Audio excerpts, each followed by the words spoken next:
আপনাদের একটা ঘটনা শেয়ার করি। আচ্ছা। ঘটনাটা হলো, আমি আর আমার বন্ধু দুইজন।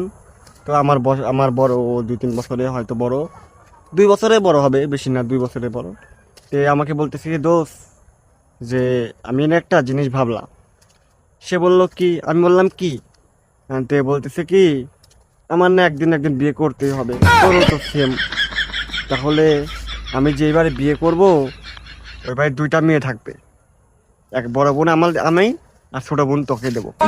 আমি করলাম আচ্ছা ঠিক আছে, তাহলে এটাই ডান। বললে আচ্ছা ঠিক আছে, তাই হবে। তে এখন যাই হোক, বড় হয়ে সে বিয়ে করলো। তে বিয়ে করার পর আমি আমার বন্ধুকে কই, বন্ধু, তাহলে আমাকে কবে তুই বিয়ে করাই দিবি? কই আমি তো কিসে বিয়ে করাই দেবো, তুই বাড়ির যাই কগা, না বাড়িতে না বলে বল, আমি তো বাড়িতে বলে দিয়ে আসতেছি। তাই আমি বলতেছি না, তুই বলছিস যে যে বাড়ি বিয়ে করবো ওই বাড়ি 2টা